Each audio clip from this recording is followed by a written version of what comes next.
오늘은 한 남자에게 복수하기 위해 7년 동안 자신을 숨겨야만 했던 한 여자와 그 모든 것을 알면서도 그녀의 곁을 묵묵히 지켰던 한 남자의 가슴 아픈 사랑 이야기를 들려드리겠습니다.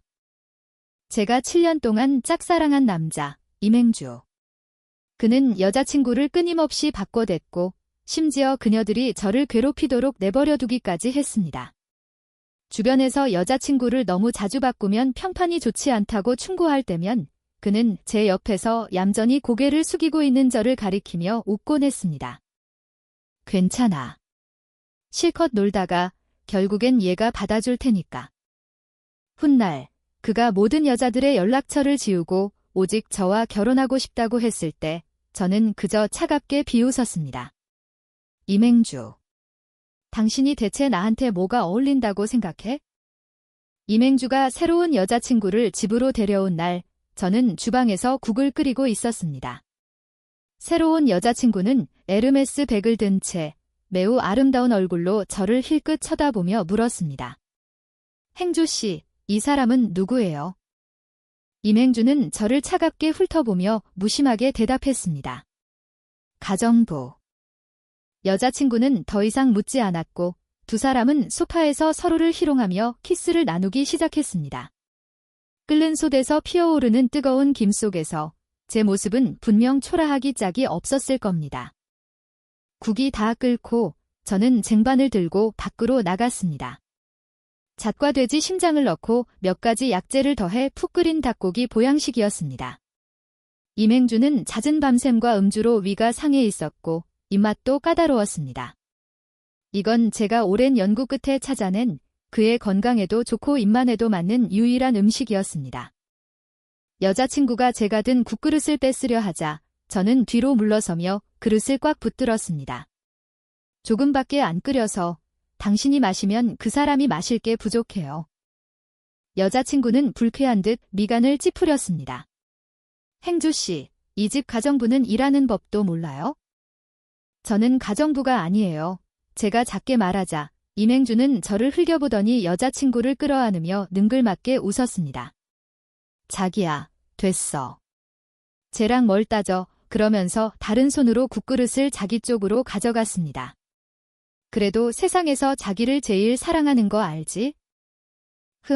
국 한 그릇도 나한테 양보하기 싫어하면서 여자친구가 투덜거리자 임행주가 달랬습니다. 내가 자기한테 사준 가방이 몇 갠데? 내가 자기를 사랑하지 않으면 누굴 사랑하겠어, 이 욕심쟁이야. 두 사람은 즐겁게 웃고 떠들었고 저는 고개를 숙인 채 그 옆에 서 있었습니다. 장난을 다 친 임행주는 여자친구를 품에 안은 채 저를 쳐다보며 말했습니다. 안 가고 뭐해? 국 꼭 마셔요. 오래 끓였어요. 저는 단호하게 말했습니다. 임행주는 저를 쏘아보더니 국그릇을 들어 단숨에 비웠습니다. 됐지. 저는 몸을 돌려 떠났습니다. 바닥에는 제 외로운 그림자가 비쳤습니다. 제 옷차림은 수수했고 머리에는 낡아 보이는 샤넬 헤어밴드 하나만 묶여 있었습니다. 그 헤어밴드는 임행주가 제게 준 유일한 선물이었습니다. 그것도 전 여자친구에게 주려다 그녀가 싫다고 하자 제게 던져준 것이었죠. 저는 그것을 보물처럼 수년간 하고 다녔습니다. 모두가 임행주에게 수많은 여자친구가 있다는 것과 제가 그에게 철저히 충성하는 개와 같다는 사실을 알고 있었습니다. 다들 제가 임행주를 미치도록 사랑한다고 생각했고 임행주 역시 그렇게 믿었습니다. 그렇지 않고서야 한 여자가 어떻게 그렇게까지 자신을 낮출 수 있겠습니까? 하지만 사람들이 생각하는 것이 반드시 진실은 아니었습니다. 임시집 문을 나서는 순간 제 어깨가 갑자기 가벼워지는 것을 느꼈습니다. 이전에 초라했던 기색은 온데간데 없이 사라졌습니다. 저는 그 헤어밴드를 풀어 가방에 던져 넣었습니다. 마치 고된 연극 한 편을 끝낸 것처럼 온몸이 가뿐했습니다. 그때 제 유일한 비밀을 아는 친구 유진아에게서 메시지가 왔습니다. 그 바보 임행주, 아무것도 의심 안 하지? 저는 가볍게 웃으며 답장했습니다. 그럴 리가? 자길 죽도록 사랑하는 줄 알던데? 다음 날 저녁, 저는 진아의 집에서 식사를 했습니다. 진아의 어머니는 최근 제 아버지의 상태가 좋아져서 혼자 식사도 하시고 재활 운동도 열심히 하신다고 전해주셨습니다. 제 눈시울이 뜨거워졌습니다. 감사합니다. 아주머니. 정말 고생 많으셨어요. 진아는 손을 저으며 말했습니다. 별말을 다 해, 당연히 해야 할 일이지. 제 아버지는 시 외곽에 있는 정신병원에 오랫동안 입원해 계셨습니다. 진아의 어머니는 그곳의 원장이셨죠. 할 수만 있다면 정말 아버지를 뵈러 가고 싶었습니다. 아버지와 저는 거의 10년 동안 만나지 못했습니다. 정말 보고 싶었습니다. 안 돼, 진아가 제 손을 잡았습니다. 아버지를 보러 가면 임행준의 집에서 내 정체가 드러나기 쉬워. 우리가 몇 년 동안 계획했는데 모든 노력을 물거품으로 만들 순 없어. 저는 심호흡을 하며 감정을 가라앉혔습니다. 저도 알고 있었습니다. 그때 전화가 울렸습니다. 임행주였습니다. 저는 차가운 미소를 지으며 전화를 받았습니다. 목소리는 이미 부드럽고 나지막하게 바뀌어 있었습니다. 행주 씨, 무슨 일이에요? 전화기 너머로는 시끄러운 음악 소리가 들려왔습니다. 임행주는 클럽에 있는 게 분명했습니다. 나 데리러 와. 그는 대뜸 소리치고는 바로 전화를 끊었습니다. 임행주는 제가 거절할 것이라고는 전혀 걱정하지 않았습니다. 지난 7년간 그는 심청한이라는 여자는 부르면 오고 가라면 가는 존재라고 똑똑히 봐왔으니까요. 저는 일어나 가방에서 그 헤어밴드를 꺼내 다시 머리에 묶었습니다. 진아에게 한마디 하고는 택시를 타고 임행주가 자주 가는 클럽으로 향했습니다. 새벽 1시 클럽 안은 음악 소리로 귀가 먹먹했습니다. 저는 술에 취해 비틀거리는 임행주를 발견했습니다. 솔직히 임행주는 어떤 여자라도 좋아할 만한 외모를 가졌습니다. 화려하게 잘생긴 얼굴은 술에 취해 있어도 옥처럼 빛났고 그의 집안은 대대로 부유하여 돈을 물쓰듯 했습니다. 지난 몇 년간 그에게 미쳤던 여자들은 강가의 모래알처럼 많았습니다. 제가 다가가자 그의 친구들이 놀리기 시작했습니다. 어이, 재수씨가 데리러 온 거 아니었어. 여기서 재수씨란 임행주의 새로운 여자친구를 의미했습니다. 내가 클럽 온 거 보고 또 한바탕 하려나 봐. 임행주가 이마를 짚으며 짜증냈습니다. 그의 정식 여자친구들은 늘 문제를 일으켰지만 저는 절대 그러지 않았습니다. 얘야, 너 그렇게 놀다가 평판 다 망가지면 나중에 어떤 좋은 여자가 너한테 시집 오겠냐? 친구 하나가 농담을 던졌습니다. 임행주도 웃으며 대답했습니다. 괜찮아. 실컷 놀다가 쟤한테 받으라고 하면 돼. 그는 저를 가리켰습니다. 친구들은 다 함께 웃으며 놀렸습니다. 아하, 이미 좋은 아내감을 찾아놨구나. 임행주는 그들의 놀림 속에서 일어나 제 어깨에 팔을 둘렀습니다. 가자. 집에 데려다줘. 그는 정말 많이 취해서 그의 무게가 전부 저에게 쏠렸습니다. 저는 힘겹게 그를 임시 집으로 데려간 뒤 그가 토한 바닥을 깨끗이 닦고 부드럽고 깨끗한 잠옷으로 갈아입혔습니다. 그리고 아침에 먹을 죽을 끓여두고 침대 옆에는 따뜻한 물과 아스피린을 놓아두었습니다. 이 과정은 제게 너무나 익숙했습니다. 제가 이 일을 너무 잘했기 때문에 임행주는 술에 취할 때마다 항상 저를 먼저 불렀습니다. 덕분에 저는 그의 집 현관 비밀번호를 얻어 자유롭게 드나들 수 있었습니다. 모든 일을 마치고 저는 침대 곁으로 다가가 잠든 임행주를 내려다보았습니다. 노란 무드등 불빛 아래 잠든 그의 얼굴에서는 날카로움이 사라지고 깨끗하고 부드러워 보여 여자의 연민을 자아내기 쉬웠습니다. 저는 그 얼굴을 지극히 차가운 표정으로 바라보았습니다. 한참을 그렇게 보다가 몸을 돌려 떠나려는데 갑자기 손목이 잡혔습니다. 상대가 세게 잡아당기는 바람에 저는 균형을 잃고 침대 위로 쓰러졌습니다. 임행주가 깨어난 것이었습니다. 그는 저를 품에 끌어안았습니다. 알코올 냄새와 섞인 시더우드 향이 코끝을 찔렀습니다. 임행주가 가장 좋아하는 향수였습니다. 화났어. 그의 목소리는 낮고 흐릿했습니다. 갑작스러운 충격에 몸이 굳어 바로 일어나지 못했지만 머릿속은 빠르게 회전했습니다. 방금 전 제 차가운 표정을 임행주가 본 모양이었습니다. 하지만 그는 그가 클럽에서 예쁜 여자들과 춤춘 것 때문에 질투한다고 오해한 듯 했습니다. 저는 속으로 안도의 한숨을 쉬었습니다. 들키지 않아서 다행이었습니다. 하지만 겉으로는 더 긴장한 표정을 지어야 했습니다. 저는 눈을 내리깔고 작게 긍지라고 대답했습니다. 임행주는 차갑게 웃었습니다. 청아나, 진짜 내 아내라도 된 줄 알아? 내가 무슨 자격으로 화를 내? 제 마음은 지극히 평온했습니다.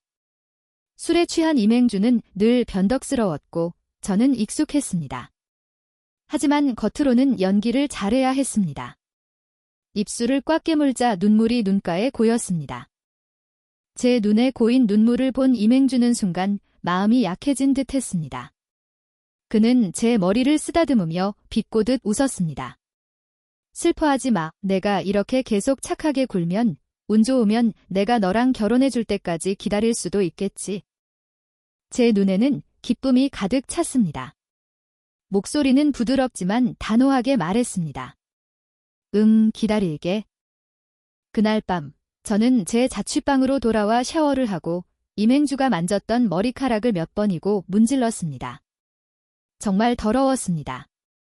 임행주가 최근 술을 많이 마시는 데는 이유가 있었습니다. 석 달 전 그의 아버지이자 임성그룹의 회장이 자신의 사생아를 집으로 데려왔습니다. 그 아이의 이름은 임택. 임행주보다 겨우 3개월 어렸고 하버드를 졸업했습니다. 임행주의 굳건했던 후계자 자리가 흔들리기 시작한 것입니다. 최근 임성그룹 내부에서는 여러 인수합병이 진행되었습니다.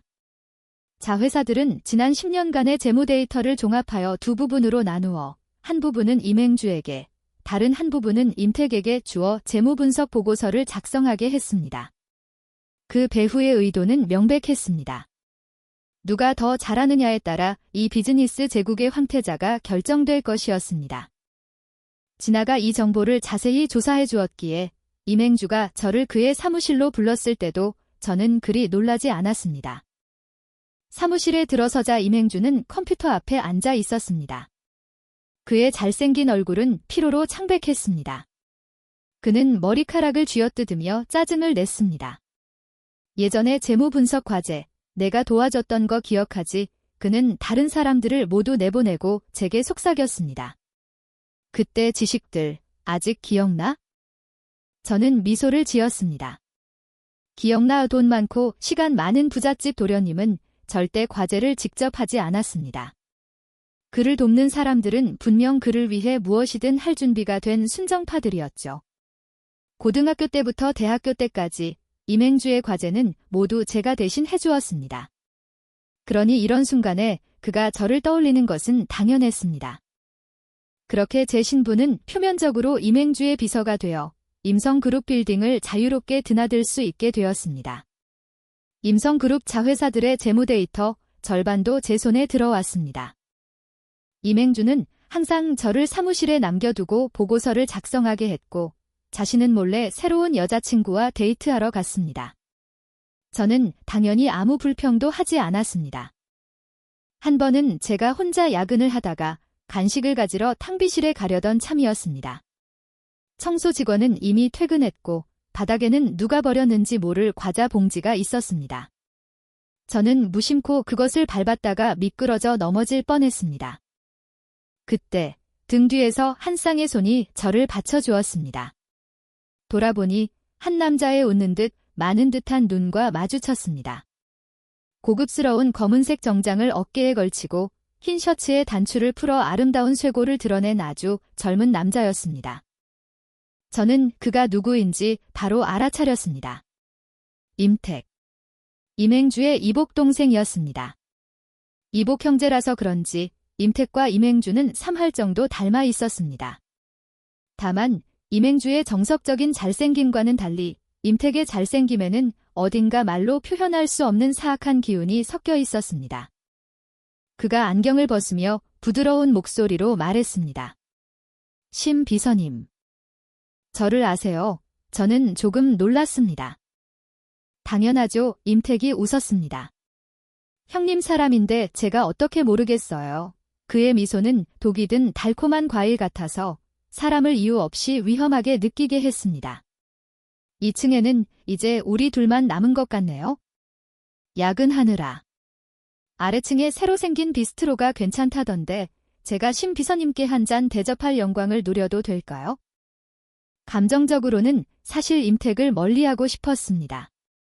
하지만 이성은 제게 이 사람에게 접근할 기회를 놓쳐서는 안 된다고 말했습니다.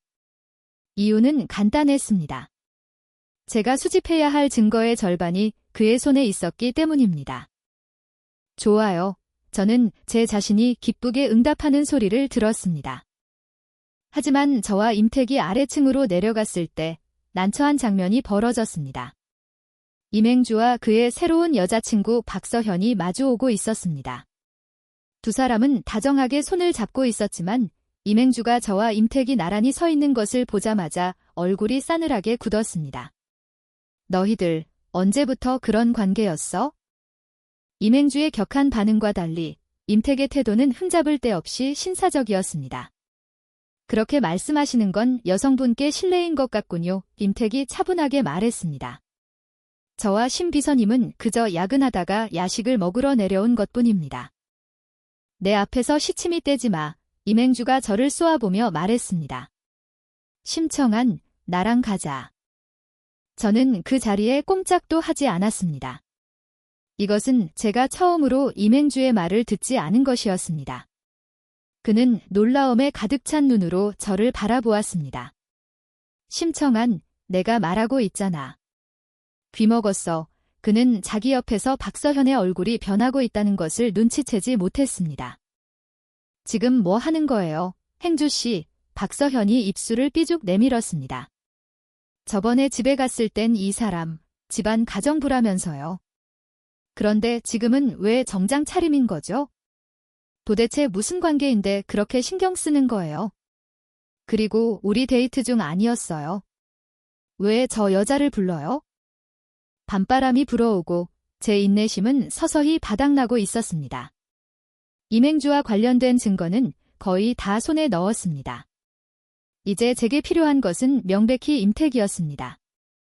그래서 저는 옆에 있는 남자의 팔을 끌었습니다. 가요, 우리. 임택은 미소를 지었습니다. 좋아요. 임행주의 극도로 분노한 시선 아래 저와 임택은 몸을 돌려 떠났습니다. 비스트로 안, 조명은 어둑했습니다. 저는 방 안의 벨벳 소파에 앉아 임택과 한 잔, 또 한 잔 술을 마셨습니다. 사실 저는 술을 아주 잘 마셔서 밤새 마셔도 끄떡없었습니다. 하지만 임택 앞에서는 겨우 몇 잔 마셨을 뿐인데도 눈빛이 흐릿해지고 손발의 정확도도 잃었습니다. 마침내 제가 술을 따르다가 실수로 병의 거의 전부를 임택의 셔츠에 쏟아버렸습니다. 저는 깜짝 놀라 눈을 크게 뜨고 멍하니 앉아 있었습니다. 마치 뇌가 술에 절어 미안하다는 말 한마디 할 수 없는 상태가 된 것처럼요. 임택은 오히려 저를 다독였습니다. 괜찮아요. 그때 웨이터가 음식을 가지고 들어왔고 임택은 그에게 팁을 주며 새 셔츠를 사오라고 시켰습니다.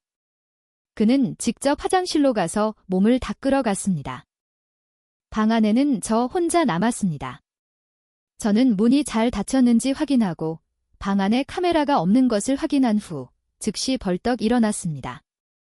눈빛은 또렷해졌고 가짜 취기는 순식간에 사라졌습니다. 저는 주위를 둘러보고 소파 위에 던져진 임택의 가방과 재킷을 향해 달려갔습니다. 재빨리 가방을 뒤져 임택의 사무실 출입 카드를 꺼내 몰래 주머니에 숨겼습니다. 하지만 제가 임택의 가방과 재킷을 원래대로 되돌려놓고 자리로 돌아가기도 전에 문이 열렸습니다. 지금 돌아가기엔 이미 늦었습니다. 저는 하는 수 없이 바닥에 쓰러져 술에 취해 기절한 척했습니다. 임택이 제 앞으로 다가왔습니다. 그는 저를 서둘러 일으키지 않고 무릎을 꿇고 조용히 저를 관찰했습니다. 실눈으로 뜬 틈으로 보이는 그의 눈빛은 차가웠지만 흥미로 가득했습니다. 마치 늑대가 먹잇감을 바라보는 것 같았습니다. 머릿속이 복잡하게 돌아갔습니다. 옆 작은 테이블에는 술병이 있었습니다. 손만 뻗으면 닿을 거리였습니다. 출입카드는 이미 손에 넣었습니다. 만약 임택이 제게 무슨 짓을 하려 한다면 저는 즉시 술병으로 그의 머리를 내리쳐 기절시키고 현장을 떠날 것이었습니다. 그가 깨어나도 감히 소리치지 못할 것이었습니다. 마음속으로 결심을 굳힌 저는 조용히 눈을 감고 바닥에 누워 있었습니다.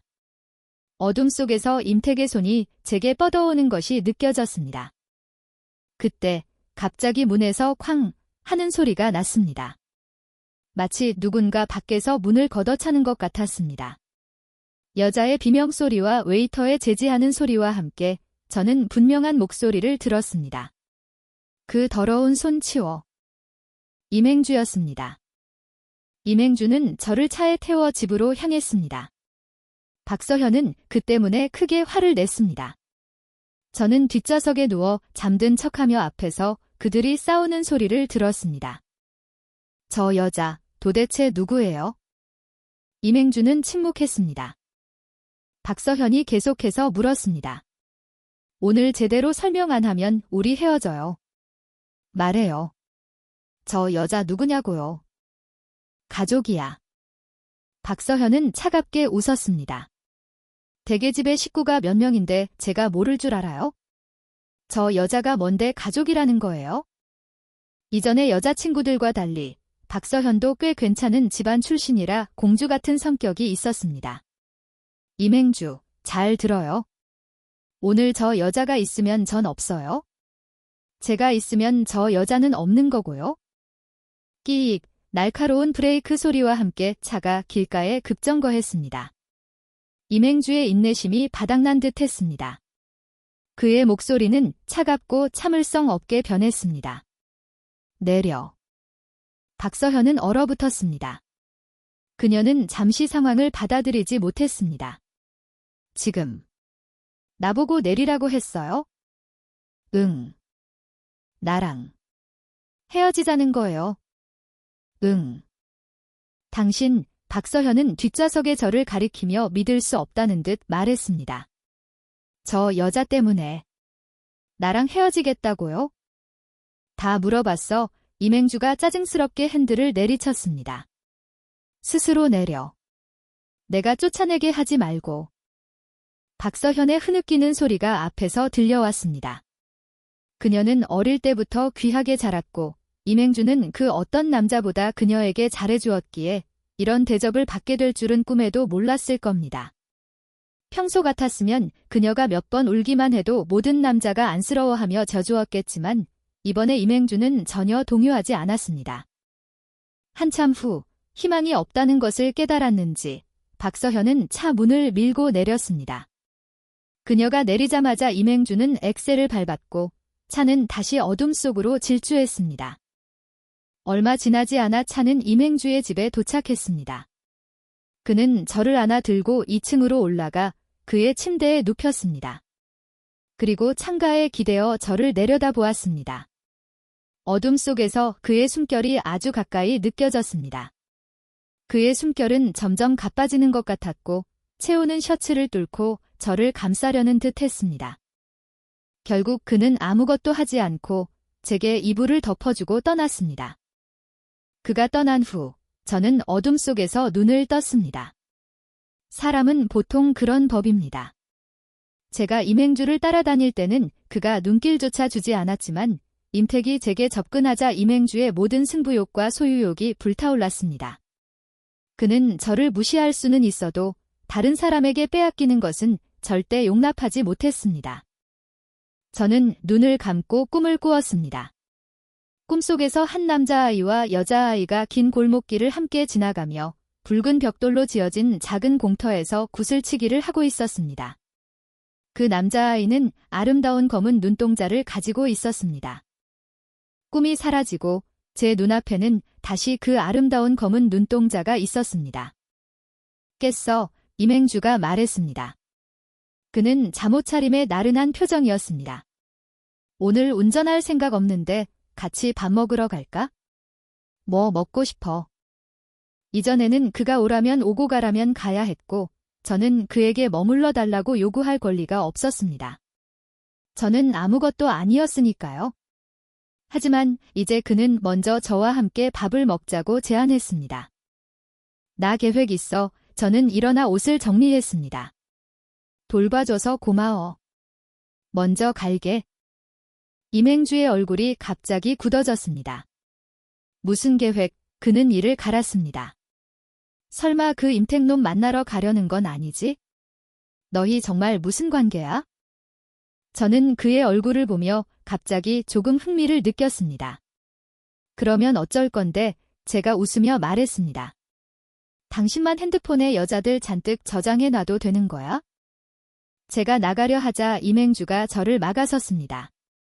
가지마. 그는 거의 애원하듯 속삭였습니다. 임택만 만나지 않으면 나 걔네들 다 지울게. 바람둥이가 안정을 찾고 결혼하고 싶어 한다. 저는 임행주를 힐끗 쳐다보았습니다. 그의 입술은 굳게 다물려 마치 인정하는 듯 했습니다. 저는 그를 차갑게 지나쳐 재빨리 밖으로 나갔습니다. 임행주는 포기하지 않고 저를 계속 따라왔습니다. 제가 길가에 서서 택시를 부를 때도 그는 제 옆에 서 있었습니다. 심청한, 너 일부러 나 화나게 하려는 거지. 임행주가 이를 갈았습니다. 나랑 빨리 결혼하고 싶어서 안 달란 거야?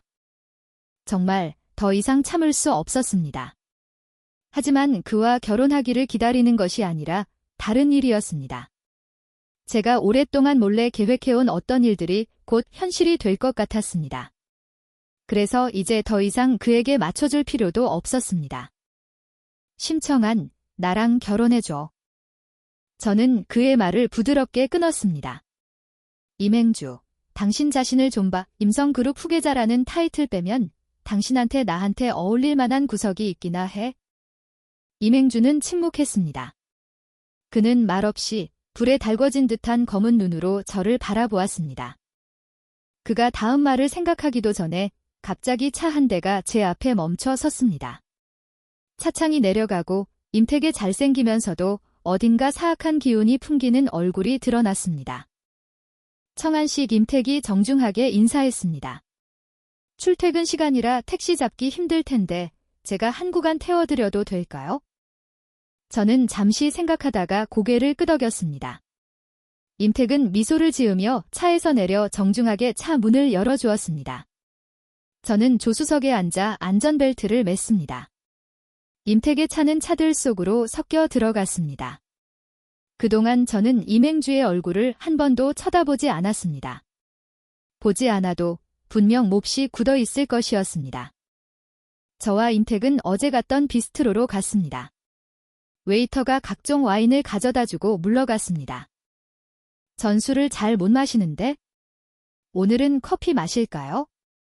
제가 내린 커피 한 잔 마셔볼래요? 임택은 별 흥미 없어 보였습니다. 저는 목소리를 낮춰 부드럽게 유혹했습니다. 임행주도 마셔본 적 없는 건데?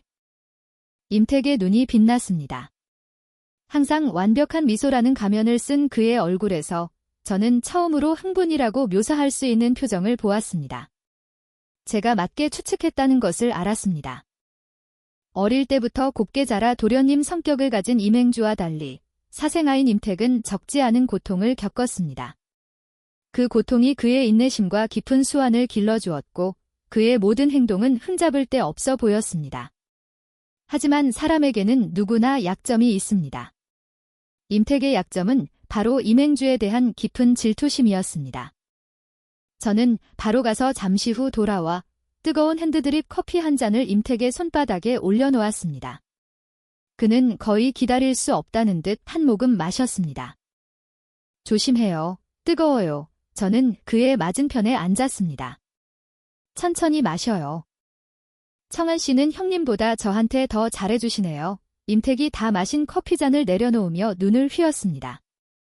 제가 어떻게 빨리 감사를 표하지 않을 수 있겠어요? 저를 그렇게 자주 찾는 이유가 뭐죠? 결국 목적이 뭐예요? 저는 단도직입적으로 물었습니다. 간단해요. 제 편이 되세요. 저는 눈썹을 치켜들고 딸기 티라미수 한 조각을 입에 넣으며 아무 말도 하지 않았습니다. 지난 몇 년간 형님 곁에는 늘 여자들이 들끓었지만 저는 거의 한눈에 알아볼 수 있었습니다. 그 사람 눈에 가장 중요한 사람은 당신이라는 거려. 딸기의 새콤함과 케이크의 달콤함이 어우러졌습니다. 저는 눈을 가늘게 뜨고 웃었습니다. 좋아요. 임택은 제가 그렇게 빨리 동의할 줄은 전혀 예상하지 못했습니다. 그는 잠시 멍하니 있었습니다. 저한테 이유를 묻지 않으시나요? 물어볼 게 뭐 있어요? 제가 차갑게 말했습니다. 당신은 형님을 질투하잖아요. 임택이 미간을 찌푸렸습니다. 전 아니에요. 우린 모두 아버지의 아들입니다.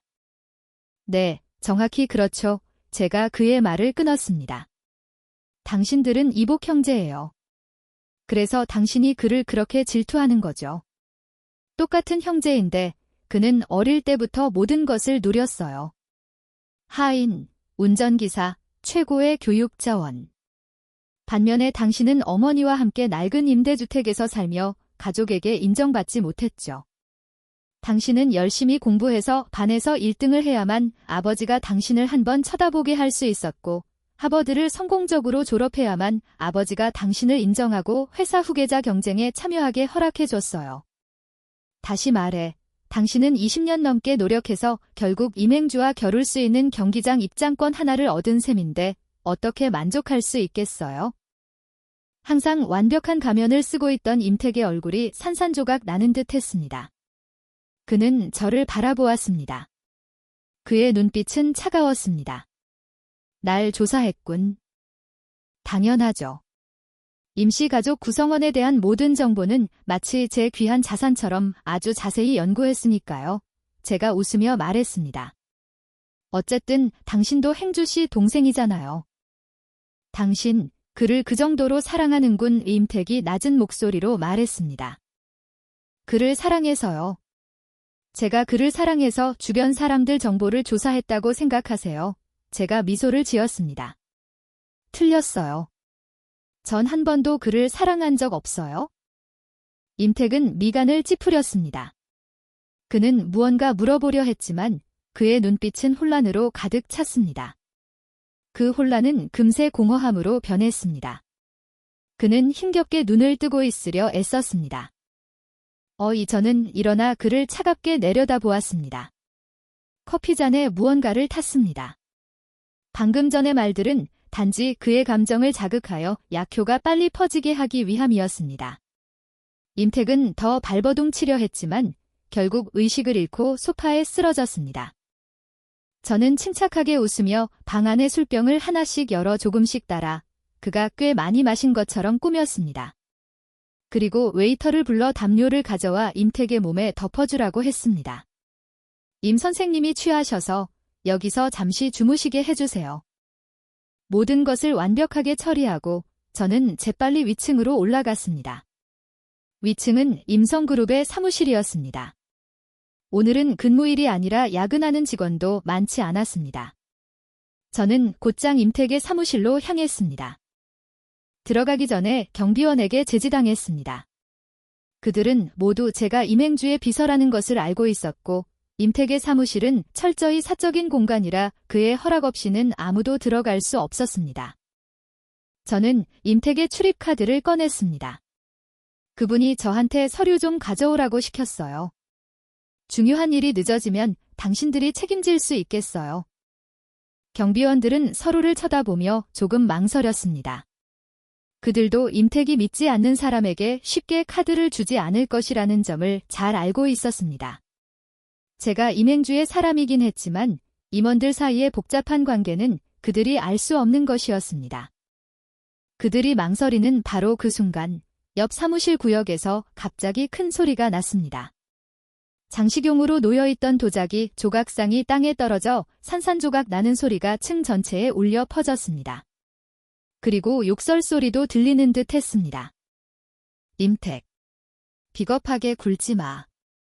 임씨 집안의 모든 건 다 내 거야. 넌 절대 뺏어갈 수 없어. 그 목소리는 임행주의 것 같았습니다. 경비원들은 저를 내버려 두고 그쪽으로 달려갔습니다. 저는 심호흡을 하고 즉시 카드를 슬롯에 넣어 임택의 사무실로 들어갔습니다. 임택의 컴퓨터는 당연히 비밀번호가 걸려 있었습니다. 하지만 저는 이미 준비가 되어 있었습니다. 핸드폰을 꺼내 진아에게 영상통화를 걸었습니다. 3초 만에 연결된 통화에서 진아는 준비를 마친 채 제게 조케이 사인을 보냈습니다. 그리고 옆에 있는 남자를 가리켰습니다. 우리가 미리 고용한 해커였습니다. 그의 도움으로 임택의 컴퓨터 비밀번호는 금방 풀렸습니다. 다음은 폴더 비밀번호였습니다. 마침내 수백 개의 재무보고서가 담긴 폴더를 열었을 때 제 손은 거의 떨리고 있었습니다. 이메일에 로그인하여 모든 자료를 진아에게 보냈습니다. 받았어. 진아가 가볍게 말했습니다. 청아나, 우리 드디어 해냈어. 저는 재빨리 모든 것을 원상복구하고 사무실에서 뛰쳐나왔습니다. 옆 사무실 구역은 여전히 시끄러웠습니다. 임행주와 경비원들이 다투는 것 같았지만 저는 이제 전혀 신경 쓰지 않았습니다.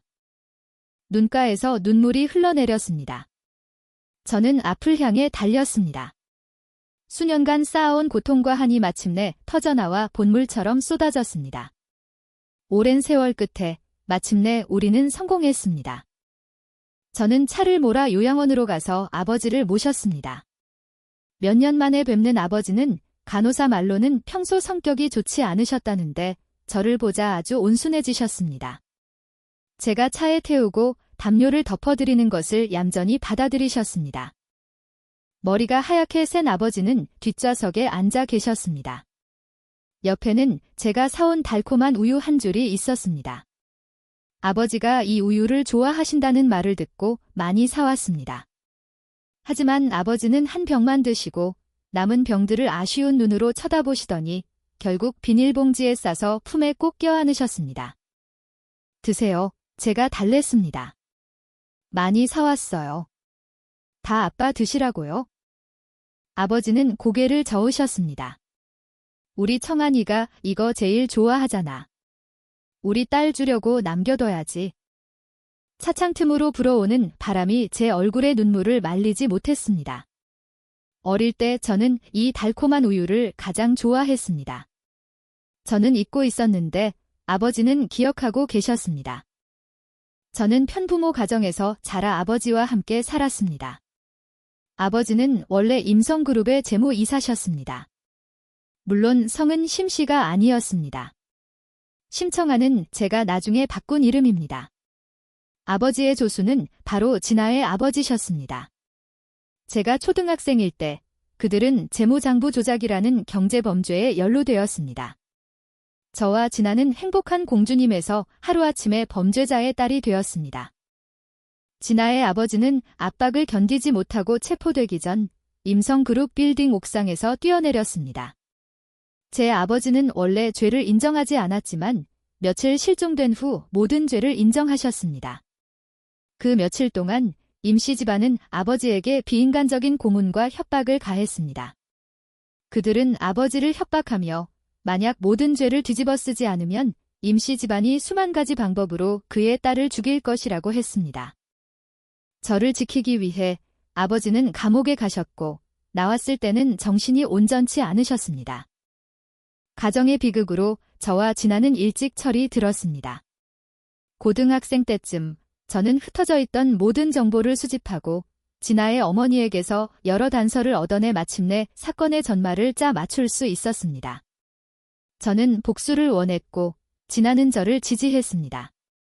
우리는 모든 것을 계획하는데 많은 시간을 보냈습니다.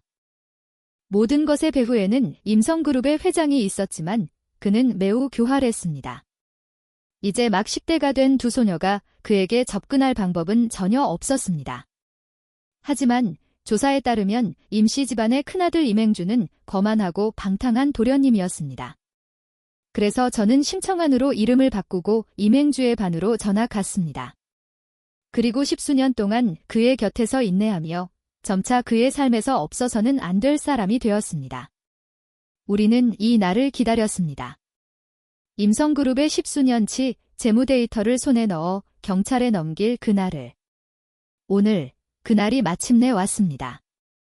저는 아버지를 데리고 수천 킬로미터 떨어진 도시로 잠시 피신했습니다. 임시 집안은 곧 사태를 파악할 것이고 저는 그곳에 제 개인 정보를 남겨두었기 때문에 복수당하기 쉬웠습니다. 진아는 여전히 어둠 속에 있었고 다음 일은 그녀가 처리할 것이었습니다. 한 달 후 수십 년간 쌓아온 거대한 자본의 나무가 무너졌습니다. 임성그룹 회장, 즉 임행주와 임택의 아버지가 체포되었고 그의 자산은 완전히 동결되었습니다. 경찰은 심층 조사를 진행했습니다. 진아에게서 전화가 왔을 때 저는 아버지의 저녁을 준비하고 있었습니다. 어릴 때 사람들은 아버지가 저에게 요리를 가르치는 것을 보고 나중에 시집 잘 가라고 그런다고들 했습니다. 그럴 때마다 아버지는 미간을 찌푸리며 말씀하셨습니다. 내 딸은 똑똑하고 재능이 넘치는데 어떤 남자가 감히 내 딸에게 설거지나 밥을 하게 하겠어. 그럼에도 저는 요리를 배웠습니다. 제가 요리를 해주는 사람은 2명이었습니다. 한 명은 임행주, 다른 한 명은 아버지였습니다. 저는 다 끓인 돼지갈비를 그릇에 담아 아버지께 드리고 나서야 진아의 전화를 받았습니다. 임성그룹 자산은 동결됐고 부동산도 경매에 붙여질 거야? 그 집 2 아들은 이제 완전히 몰락했어. 진아가 말했습니다. 저는 표정 변화 없이 조용히 긍지라고 대답했습니다. 임택은 거의 미친 것 같아. 몇 번이나 경찰서에 가서 아버지가 억울하다고 난리를 쳤대. 이 진아가 말했습니다. 아마 충격이 너무 컸나 봐. 생각해봐. 사생아로 태어나 겨우 가족에게 인정받았는데 몇 달도 안 돼서 집안이 망했으니. 수년간의 노력이 물거품이 됐는데 누가 받아들일 수 있겠어. 임행주는 제가 물었습니다. 이상하게도 임행주는 아주 침착해. 너무 침착해서 마치 진아는 잠시 말을 멈췄다가 조용히 말했습니다. 마치 모든 걸 예상했다는 듯이. 제 심장이 갑자기 쿵 하고 내려앉았습니다. 전화를 끊고 저는 아버지를 모시고 산책을 나갔습니다. 아버지의 상태는 최근 많이 좋아져서 이제 저를 알아보실 수 있었습니다. 우리는 긴 골목길을 걸었습니다. 달빛이 부드럽게 땅을 비추었습니다. 딸아, 기억나니? 어릴 때 우리 집 근처에도 이런 골목이 있었는데 아버지가 한숨을 쉬셨습니다. 그때 내가 구슬치기를 참 좋아했지? 항상 너랑 같이 놀아주던 남자애가 있었는데. 그만하세요. 아버지가 갑자기 제 말을 끊었습니다. 목소리가 조금 굳어 있었습니다. 넌 아무것도 기억 못해. 밤바람이 세게 불었습니다. 한참을 걷다가 저는 아버지께 먼저 올라가 계시라고 하고 근처 편의점에서 물건을 좀 사오겠다고 했습니다. 하지만 골목을 채 빠져나가기도 전에 한 그림자가 제 앞을 막아섰습니다. 그에게서는 짙은 술 냄새가 났고 머리는 헝클어지고 눈은 충혈되어 있었습니다. 저는 한참 만에야 이 초라한 주정뱅이가 예전에는 항상 깔끔하게 차려입던 임택이라는 것을 알아차렸습니다. 드디어 찾았네. 그가 비웃었습니다. 이 더러운 년, 너 때문에 우리가 다 망했어. 내가 얼마나 노력했는데 이제 아무것도 남지 않았어. 불길한 예감이 들어 몸을 돌려 도망치려 했지만 임택이 더 빨랐습니다. 그는 저를 붙잡고 오른손으로 제 목을 세게 졸라 제가 비명조차 지르지 못하게 했습니다.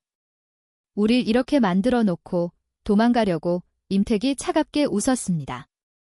내가 돈을 다 써도 흥신소를 고용해서 널 찾아낼 수 있을 거라고 상상도 못했지?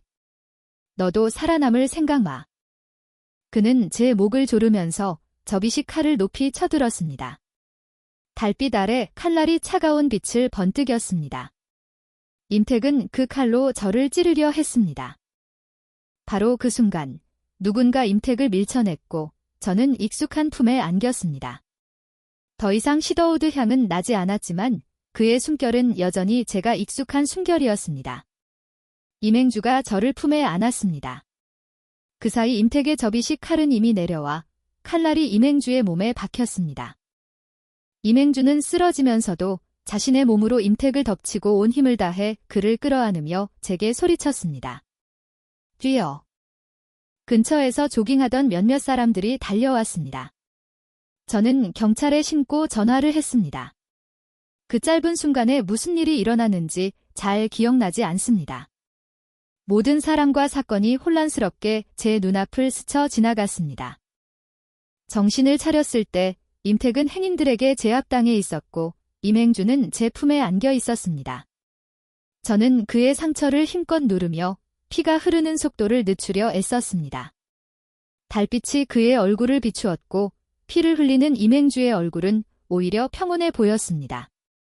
청하나, 그가 제 이름을 부드럽게 불렀습니다. 울지 마. 저는 제가 울고 있다고 생각하지 않았는데 눈물이 뚝뚝 떨어져 임행주의 얼굴 위로 떨어졌습니다. 그럼 우리 이걸로 빚은 다 갚은 건가? 그가 손을 뻗어 제 얼굴에 눈물을 닦아주려는 듯 했지만 그의 손은 힘없이 떨어졌습니다. 임택은 경찰에 연행되었습니다.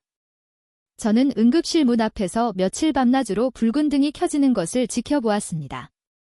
의료진이 지나가며 가족분은 좀 쉬라고 권했지만 저는 매번 그들의 호의를 거절했습니다. 떠나봤자 잠을 이룰 수도 없었습니다.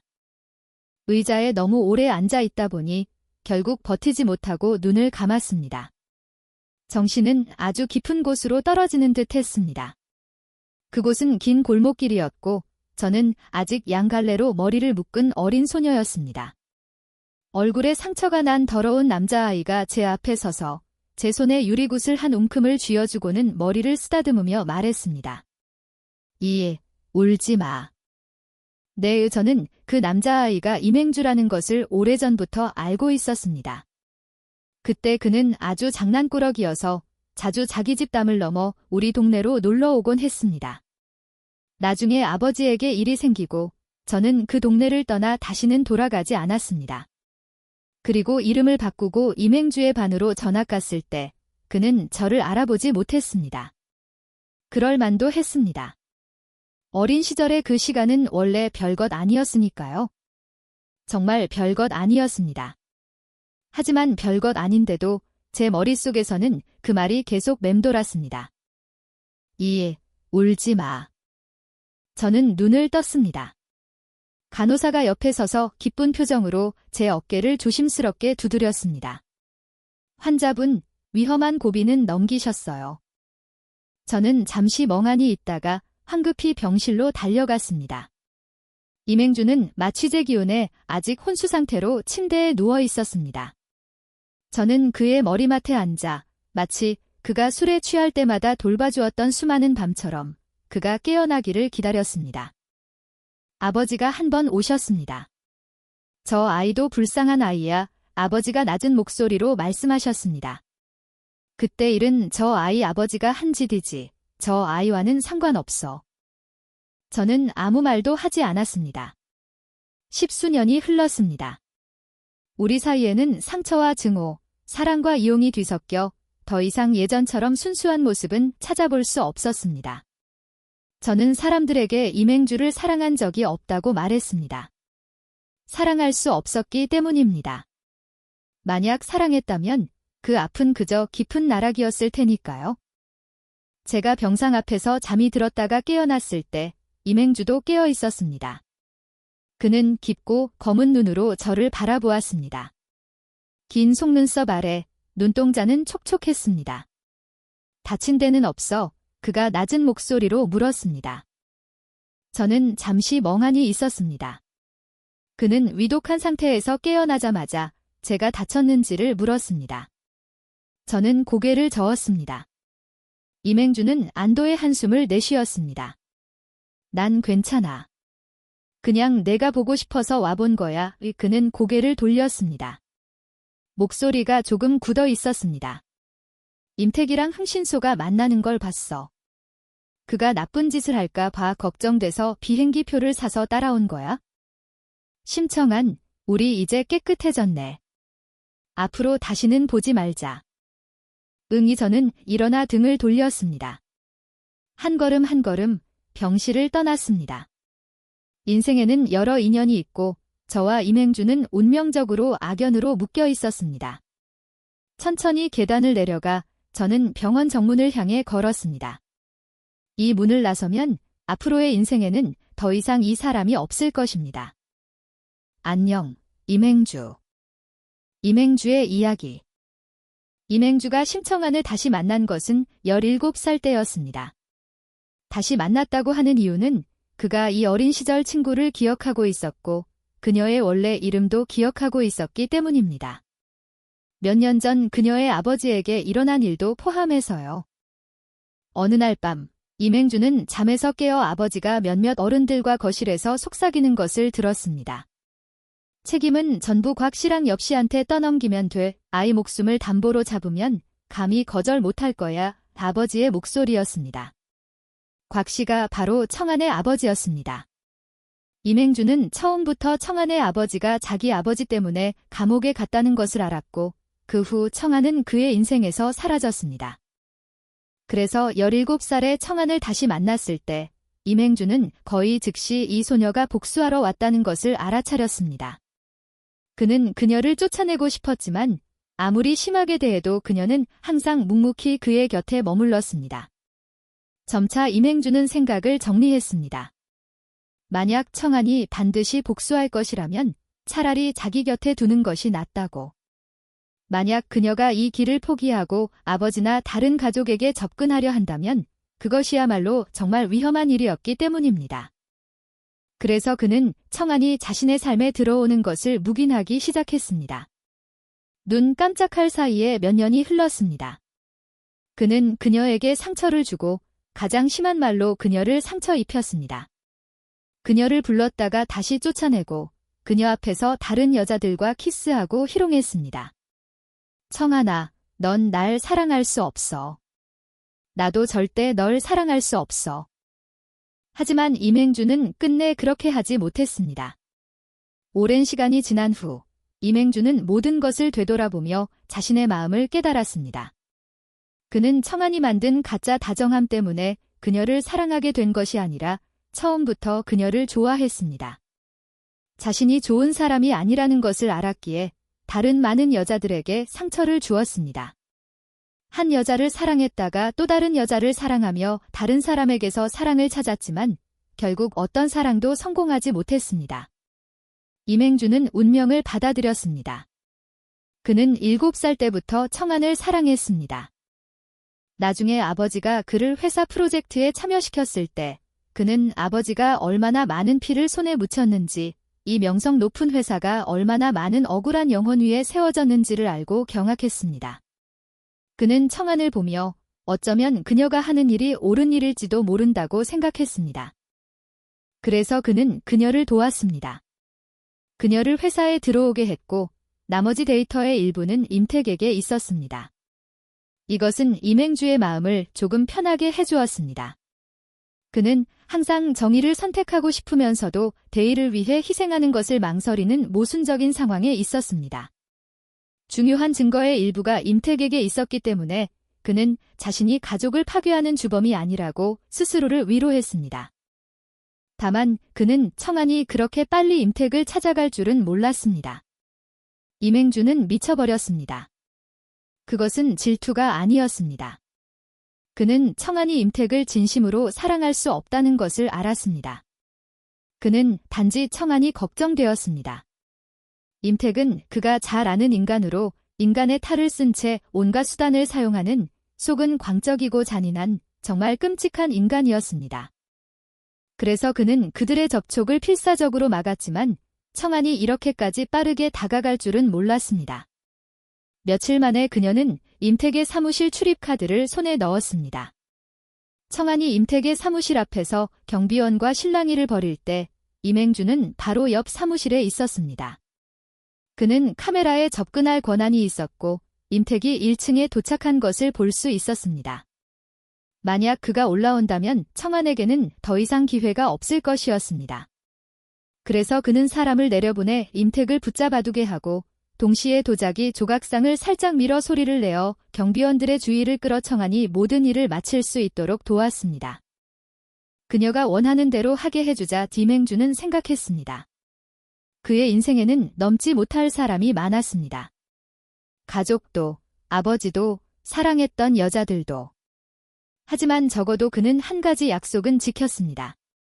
7살 때 청아에게 했던 그 말, 그것은 약속이었고 그는 마침내 그 약속을 지켰습니다.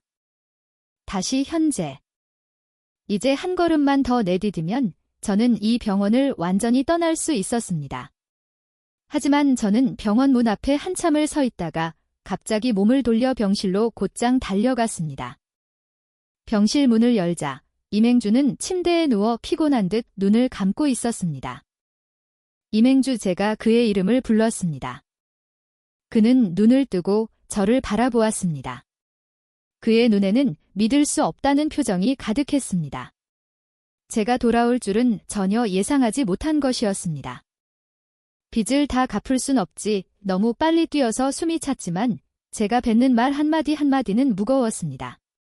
어떻게 그렇게 쉽게 넘어갈 수 있겠어?